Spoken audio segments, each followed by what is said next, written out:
నాకు తనకి ఏదైనా ఫాదర్ అండ్ డాటర్ బేసిక్గా చూసుకుంటే, సో ఆ హ్యుమానిటీ బేస్డ్ ప్రణయ్ని చంపారు అన్న కోపం తప్ప నాకు పర్సనల్గా ఇంకా వేరే ఏం ఇష్యూస్ లేవు. కాబట్టి చనిపోయిన వాళ్ళకి రెస్పెక్ట్ ఇవ్వాలి.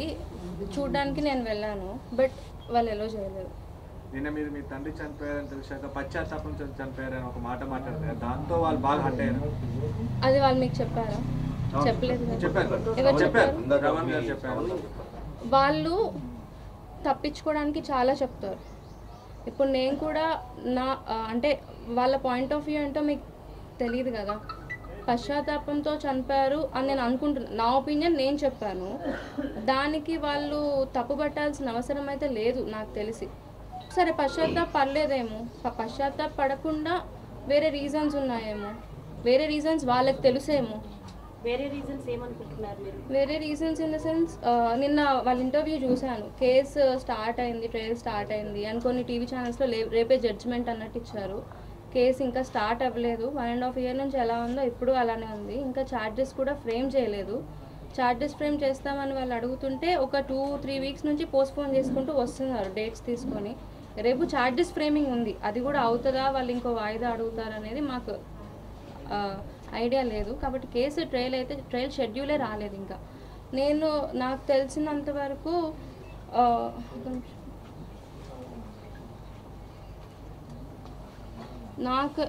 నేను అనుకుంటున్నంత వరకు వేరే ఇష్యూస్ అన్నట్టు అడ్వకేట్స్లో ఫినాన్షియల్ ఇష్యూస్, ఇంకా ప్రాపర్టీ ఇష్యూస్ కూడా ఎంత లేవన్నా నేను ఒక తప్పు చేస్తే నేను చేశానని ఎవరు చెప్పుకోరు. ప్రాపర్టీ ఇష్యూస్ నేను ఉన్నప్పటి నుంచే వాళ్ళకు ఉన్నాయి. వాళ్ళిద్దరి మధ్యలో గొడవ అయినట్టు, శ్రవణ్ మారుతిరావుని కొట్టినట్టు కూడా ఇన్ఫర్మేషన్ ఉంది. 2-3 times కొడితే ఎవరింటికి వెళ్ళి దాక్కున్నట్టు. అది ఆ ఫ్యామిలీ అందరికీ తెలుసు. నాకు తెలిసి మిర్యాలగూడలో కూడా చాలామందికి తెలుసు, కానీ బయటకు వచ్చి చెప్పలేరు. So that may be the reason. అంటే ఇప్పుడు నన్ను పక్కన పెడితే, ఇప్పుడు కూతురు దూరం అయింది. ఎవరైతే అక్యూజ్డ్ మిగతా వాళ్ళు ఉన్నారో వాళ్ళ ప్రెషర్ ఎక్కువై ఉండొచ్చు. అలానే బ్రదర్ కూడా ఇలా యాంటీ అయిపోయేటప్పటికి డిప్రెస్ అయి ఉండొచ్చు. నాకు అతనికి తప్ప నాకు తెలిసినంత వరకు వేరే ఎవ్వరికి ఆ రీజన్ తెలియదు అంత పర్ఫెక్ట్గా. So I can't judge. అంటే చాలా మంది మాట్లాడుతున్నారు తన కూతురు తనకు దగ్గరికి రాలేదు అన్న ఒక మానసికమైన క్షోభ, పశ్చాత్తాపంతో ఆయన చనిపోయారని. కాదు, ఏవైతే ప్రాపర్టీ ఇష్యూస్ ఉన్నాయి, ఆయన సూసైడ్ మీద మీకేమైనా సస్పిషియస్ అంటే ఏదైనా అనుమానిస్తున్నారా? అనుమానం అంటే సూసైడే అని నేను నమ్ముతాను. బికాస్ సంథింగ్ ఏదో లెటర్ కూడా ఉంది కదా. సో సూసైడే, బట్ దేనివల్ల చేసుకున్నారు అనేది నేను పర్ఫెక్ట్గా చెప్పలేను, అవతలి వాళ్ళు పర్ఫెక్ట్గా చెప్పలేరు. బికాస్ చేసుకున్న ఆయనకే కదా ఆ క్లారిటీ ఉండేది. కాకపోతే ఓన్లీ కేసు స్టార్ట్ అయింది, ఫోర్స్ అయింది, 1.5 years నుంచి ఉంది. ఒక మనిషిని చంపగలిగే అంత ధైర్యం ఉన్నవాడు నాకు తెలిసినంత వరకు సూసైడ్ చేసుకునే అంత పిరికివాడు కాదు. ఎక్కువ ప్రెషర్ అయిపోతేనే ఈ కేసు ఒక్కదాని వల్ల సూసైడ్ చేసుకునేదంటే ఎప్పుడో చేసుకునేవారు కదా. అంటే అలా అనొచ్చో అనొద్దో తెలీదు. ఇంత 1.5 years అయిపోయింది ప్రణయ్ది అయి కూడా. ఇప్పటిదాకా బేర్ చేసిన వాళ్ళు సడన్గా 1 year 6 months జైల్లో ఉండొచ్చారు. సడన్గా చేసుకోవడానికి ఇది కారణం అంటే నేనైతే అగ్రీ. మీరు ప్రధానంగా చెప్తున్నటువంటి ఎలిగేషన్లో ఆస్తి డిస్ప్యూట్ ఉందని చెప్తున్నారు కదా. మీ తండ్రి మీతో మాట్లాడడానికి మధ్యవర్తులతో మధ్యలో ప్రయత్నించారు, తల్లి దగ్గరికి మేము చేర్చాలనుకున్నాడు, అది వాస్తవమా? మధ్యలో మీ తండ్రి ఎవరితో మాట్లాడించారు మీతో? ఎవరితో అంటే తల్లి దగ్గరికి చేర్చాలనుకున్నారు అన్న టాపిక్ నాకు రాలేదు. ఒక అతను వచ్చి మేము బాబు దగ్గర లోపల ఉంటే సీసీ కెమెరాస్ ఫొటోస్ తీస్తున్నారు. అది హాల్లో ఉన్న మిర్రర్ నుంచి నేను చూశాను బెడ్రూమ్లో. సో డౌట్ వచ్చి ఏంటిది, ఆ టైంలోనే కరీం ఫోన్ చేశాడు అతనికి. సో ఫోన్లో వాల్యూమ్ ఉన్నప్పుడు ఎవరిదైనా మనకు వినిపిస్తుంది కదా వాయిస్. నేమ్ చూశాను, నేను పక్కనే ఉన్నాను. సో ఇంకా డౌట్ వచ్చి కంప్లైంట్ చేస్తే కస్టడీలోకి తీసుకున్నారు. మారుతిరావు పంపించాడని చెప్పారు. ఆ రోజు తను చెప్పింది ఏంటంటే మీ నాన్నమ్మకి బాగాలేదు, ఆ ఇంటికి వెళ్తావా. శ్రవణ్ కుమార్ మీద మీకు ఏమైనా అనుమానం ఉందా? అంటే అంటే ఒకవేళ ఈ ప్రెషర్ ఏదైతే ఉందో వీలునామా కావచ్చు, ఆయన ఒక సందర్భంలో మీడియాని అడ్రస్ చేస్తూ కూడా మాట్లాడారు. అన్నయ్య కొన్ని ప్రాపర్టీస్ మా పేరు మీద వీలునామా రాసిన మళ్ళీ వెనక్కి తిరిగి నేను రాయించాను అన్నారు. వన్ థింగ్ ఏంటంటే ఈ కేసు అవ్వకముందు, ప్రణయ్ మర్డర్ అవ్వకముందు వాళ్ళు ప్రాపర్టీస్ పంచుకోలేదు. పొత్తులో ఉన్నాయంటారు కదా, సంథింగ్ ఇద్దరికి కలిపే ఉన్నాయి. కానీ ఇప్పుడు మాట్లాడుతూ నాకు తెలిసిన ఇన్ఫర్మేషన్ ఏంటంటే ఇప్పుడు పంచేసుకున్నారు బయటకు వచ్చాక. సో ఎవరి ప్రాపర్టీస్ వాళ్ళు పంచుకున్నాక ఆయన కేసులో ఉన్నారు. వీలునామాలో ఉంటే ఆస్తి కోసం చేయించాడని ఏమన్నా ఆయన మీద నెగిటివ్ వస్తుందేమో అనుకొని తీపిచ్చుంటాడు తప్ప అంతకుమించి ఏముండదు. ఇప్పుడు మీ మదర్తో మధ్యలో మీరు ఫోన్లో మాట్లాడడం కానీ కలిసేటువంటి ప్రయత్నం ఏమైనా చేశారా? మీ మదర్ మీతో మాట్లాడారు?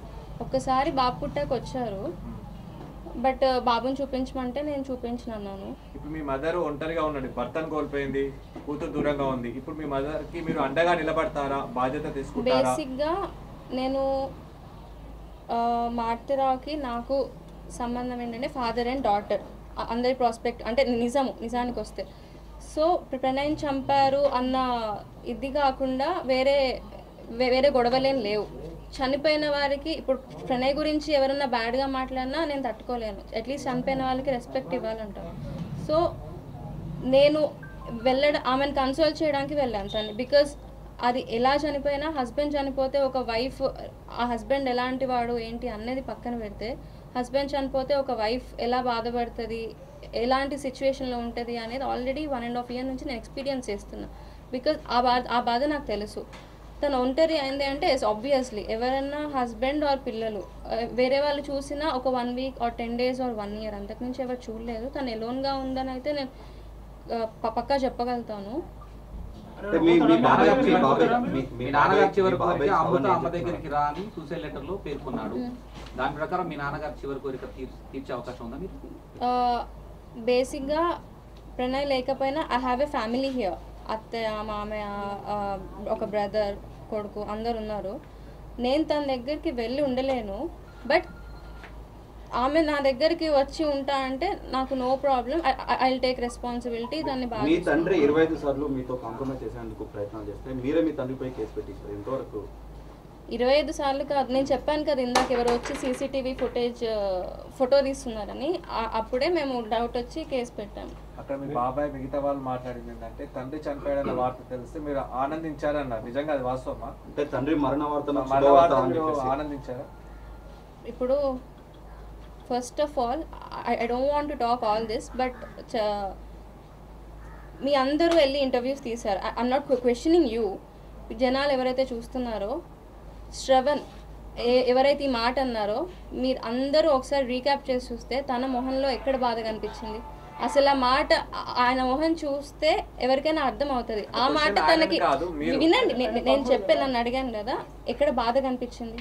ఆయన లోపల బాధపడుతుండొచ్చు. నేనైనా మా ఫ్యామిలీ అయినా అడిగింది ఏంటి? ప్రణయ్ని చంపారు, దానికి తగ్గ శిక్ష పడాలి, ఉరి శిక్ష పడాలి అన్నాము. అది ఉరేస్తారా, లైఫ్ వేస్తారా, లేకపోతే అది ఏంటనేది సైంటిఫిక్ ఎవిడెన్స్ ఇన్వెస్టిగేషన్ చేశాక వాళ్ళకి దొరికిన ఎవిడెన్స్ని బట్టి ఉంటుంది. అంతేకాని ఒక మనిషి ఇంకో మనిషిని చంపుకోమని, ఒక మనిషి ఎవరికి వాళ్ళు సూసైడ్ చేసి చావాలి అని ఏ మనిషి కోరుకోరు. మేము అంతే. ఎప్పుడైనా కేసు పరంగా వాళ్ళకి శిక్ష పడాలి అని కోరుకున్నాను తప్ప. మీరేం అడిగారు చెప్పండి. మీ తండ్రి చావుని మీరు ఎగతాళి చేశారన్నది బయటకు వినిపించింది, మీరు ఆ విధంగా మాట్లాడారా? నేను మీడియాతో మాట్లాడింది ఫస్ట్ టైం. ఏమని మాట్లాడారు? ఇప్పుడు మొన్న ఏం మాట్లాడాను? మేము అప్పుడే లేసాను నేను. బేసిక్గా నాకు అటు సైడ్ నుంచి ఇప్పటి వరకు ఏ ఫోన్ రాలేదు, ఇన్ఫర్మేషన్ రాలేదు. మీడియాలో చూస్తున్నాను, స్క్రోలింగ్ వస్తుంది. అప్పుడు TV9 or NTV something scrolling వస్తుంటే చూసాము. అప్పటికి బాడీ చూపించట్లేదు. సో మొన్న షెడ్లో ఏదో అయినప్పుడు కూడా ఫస్ట్ మారుతిరావే అని చెప్పి ఇచ్చారని టాక్. సో అది జెన్యూనా కాదా అని కూడా మాకు ఐడియా లేదు. బికాస్ అది నమ్మే పని కాదు. నేను చెప్పినట్టు సూసైడ్ చేసుకున్నంత పిరికివాడు కాదు అన్నట్టు నేను నమ్మే పని కాదు అది. ఇప్పుడు ఒక అమ్మాయి అన్ని పక్కన పెడితే, ఇప్పుడు నాకు హస్బెండ్ లేరు, ఫాదర్ లేరు, ఒక విధంగా చూసుకుంటే ఆ సిచ్యువేషన్ నా ఒక్కదానికి తెలుస్తుంది. ప్రణయ్ చనిపోయినప్పుడే స్ట్రాంగ్గా ఉన్నదాన్ని ఇప్పుడు స్ట్రాంగ్గా ఎందుకు ఉండలేను? అలా అని బాధ ఆబ్వియస్లీ సూసైడ్ ఎందుకు చేసుకోవాల్సి వచ్చింది అన్న అనిపిస్తుంది, ఎవరికైనా అనిపిస్తుంది. నేను చట్ట ప్రకారం శిక్ష పడాలనుకున్నాను, అలా పడితే అలా ఏ శిక్ష పడ్డా చేసిన దానికి శిక్ష పడ్డది అనుకునే వాళ్ళం. కానీ సూసైడ్ అనేది ఇట్స్ నాట్ యాక్సెప్టబుల్. అంటే అమృత, ఇప్పుడు మీరు ఇప్పుడే మాట్లాడారు, మీ పాయింట్ ని బేస్ చేసుకుంటున్నాను. ఒక అమ్మాయి జీవితంలో తండ్రి, భర్త, ఆ తర్వాత కొడుకు, ముగ్గురు మగవాళ్ళు ప్రభావితం చేస్తారు. సో ఒక తండ్రిని కక్షలు ఎవరైతే ఉన్నాయో అవన్నీ కూడా వీడిపోయాయి. ఇప్పుడు మీ అమ్మగారికి యాజ్ ఏ డాటర్గా మోరల్ సపోర్ట్ ఇవ్వడానికి మీరు సిద్ధంగా ఉన్నారా? బేసికలీ ఇప్పటి వరకు కేసు నడుస్తుంది, ఇంకా అయిపోలేదు. సో కేసు పరంగా మేము విక్టిమ్స్ అయితే వాళ్ళు అక్యూజ్డ్ కాబట్టి నేను ఆమెతో మాట్లాడడం జరగలేదు. నేను నా హస్బెండ్ సైడ్ ఎలా అయితే చనిపోయాను, న్యాయం జరగాలి అని ఉన్నానో తను కూడా ఆమె హస్బెండ్ సైడ్ ఉంది. సో నేను మాట్లాడలేదు. ఇప్పుడు అలోన్ అయిపోయారు. నేనైనా నాకు వీళ్ళు నన్ను అర్థం చేసుకున్నారు, నాతో ఉన్నారు కాబట్టి I have a family now. Alone అయిపోయారు. ఆబ్వియస్లీ తనకి అండగా అంటారా ఏదైనా అంటారా, తన రెస్పాన్సిబిలిటీ.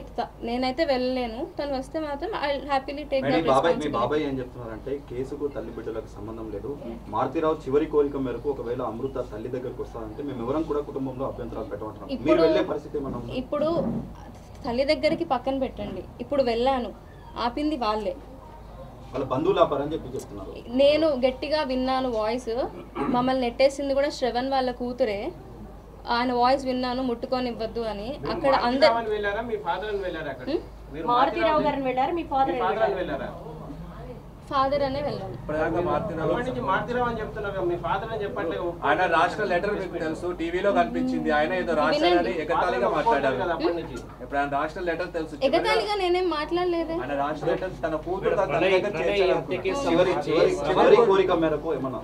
నాకు అసలు మీకు అడిగే క్వశ్చన్ అర్థం కాలేదు. మారుతిరావు చివరి కోరిక మేరకు ఏమన్నా మీరు మీ భవిష్యత్తులో తల్లి దగ్గరికి వెళ్ళే ప్రయత్నం? నేను ఏమన్నానంటే తల్లి దగ్గరికి వెళ్ళడము ఇన్ ద సెన్స్ ఏంటి, ఒక తల్లి దగ్గరికి వెళ్ళాలి అంటే ఈ ఫ్యామిలీని వదిలేసి వీళ్ళతో సంబంధాలు పెట్టుకోకుండా వెళ్ళాలి అంటే ఇట్స్ నాట్ పాసిబుల్.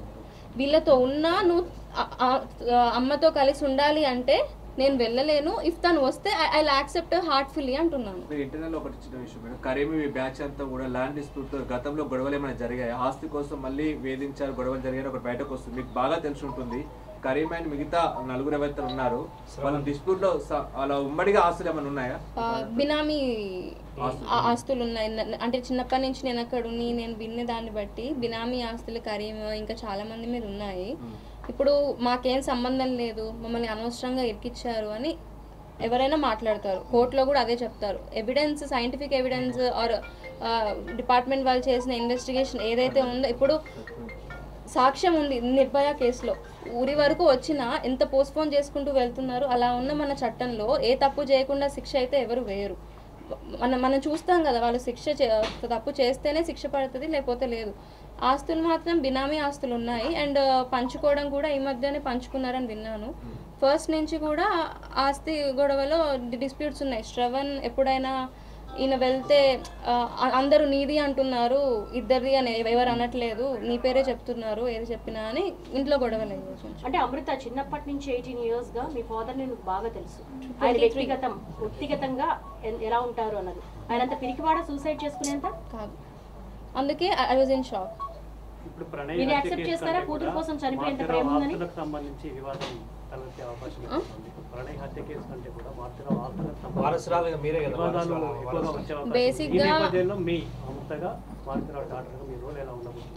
బేసిక్గా ఆస్తి గురించి నాకు అంత ఐడియా లేదు. చిన్నప్పటి నుంచి ఏం ఆస్తులు ఉన్నాయి, ఎక్కడ ఉన్నాయని కూడా నాకు తెలియదు. వాళ్ళ ఇంటి బ్యాక్ సైడ్ ఒకటి ఉంది, అక్కడ రోజ్ గార్డెన్ ఉండేది, అంతవరకే నాకు తెలుసు. నాకు ప్రాపర్టీ మీద ఎలాంటి ఇంట్రెస్ట్ కూడా లేదు. ఒకవేళ ఉండుంటే ఇన్సిడెంట్ అవ్వగానే నాకు ఎందుకు లేని వెళ్ళిపోయేదాన్ని. అసలు ప్రాపర్టీ గురించి నాకు అవసరం లేదు. లేదు. మీ తండ్రి కూతురి పైన ప్రేమతోనే నేరస్తుడుగా మారాడు. అదే కూతురి ప్రేమ కోసం ఆత్మహత్యకు పాల్పడ్డాడనేది అందరి నోట్లలో వస్తున్న మాట. దీనిపైన మీ స్పందన ఏంటి? ఇప్పుడు అందరికీ పిల్లలంటే ప్రేమ ఉంటారండి. నిజంగా పిల్లలపైన ప్రేమ ఇప్పుడు నేనున్నాను, ఎందుకు వెళ్ళాను? ఒక భార్య భర్తని కోల్పోతే ఆ బాధ ఎలా ఉంటుంది నాకు తెలుసు. ఆమెని కన్సోల్ చేయడానికి వెళ్ళాను అమ్మని.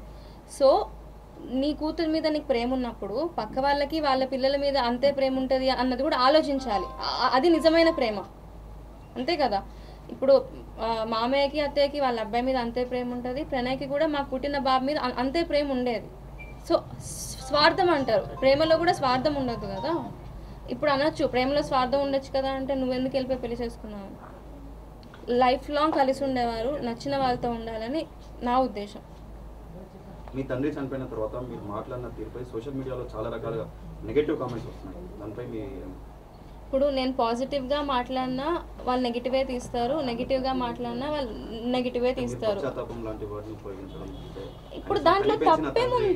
కాదండి, తప్పేముంది? ఇప్పుడు ఎందుకు చేసుకున్నారు అని అడిగారు. ఒకటి ప్రాపర్టీ ఇష్యూస్ అయి ఉండొచ్చు, అడ్వకేట్స్ మనీ కోసం అని చెప్పి అది అయి ఉండొచ్చు, వేరే ప్రెషర్స్ అయి ఉండొచ్చు. ఇవన్నీ చెప్పినప్పుడు లేనిది ఇది ఒక్క మాట అంటేనే ఎందుకు వస్తుంది?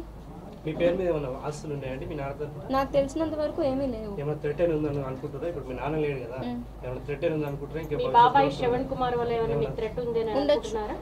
ఉండొచ్చు, ఐ కాంట్ గ్యారంటీ, ఉండొచ్చు. కానీ నేను చెప్పాలనుకుంది ఏంటంటే నాకు ఉంటుందో లేదో నేను చెప్పలేను, అమ్మకు ఉంటుందేమో అనుకుంటున్నాను.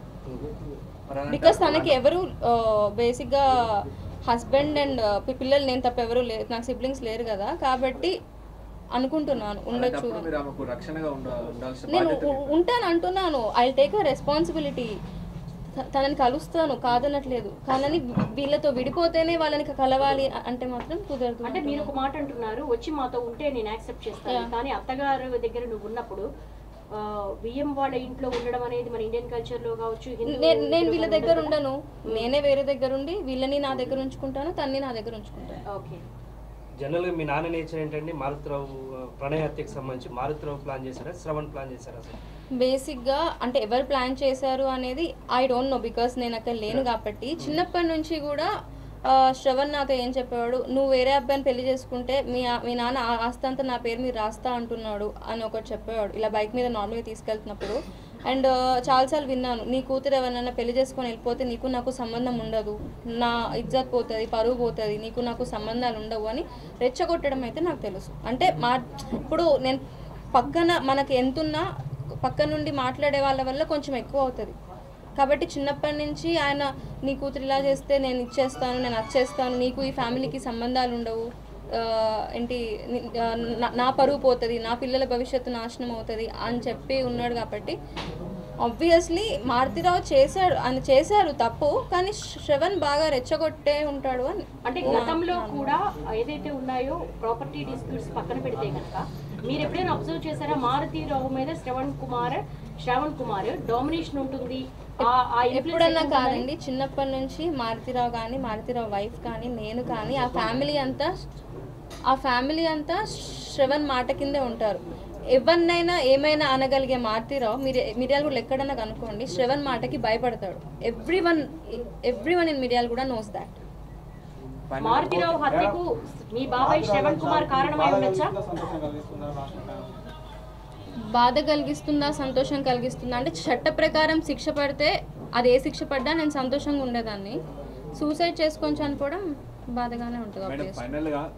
ఇప్పుడు మారుతిరావు అంటే ఎవరైనా ఎవరి ప్రాణం వాళ్ళకి తీసుకునే హక్కు లేదు, అలా అని పక్క వాళ్ళ ప్రాణం తీసే హక్కు ఎవరికి లేదు. ఆబ్వియస్లీ రెండింటికి బాధగానే ఉంటుంది. మారుతిరావు ఆత్మహత్యకు మీ శ్రవణ్ కుమార్ బాబాయ్ కారణమై ఉండొచ్చు అనుకుంటున్నారా?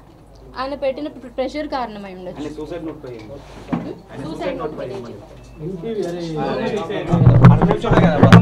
నా చివరిగా రాసింది కాబట్టి ఆయన కోరిక అది అనుకోనే నేను వెళ్ళాను ఇవాళ.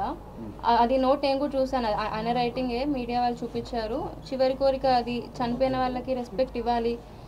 ఇప్పుడు ఉరి తీసే వాళ్ళకు కూడా నీ చివరి కోరిక ఏంటి అని చెప్పే తీస్తారు ఎవరైనా.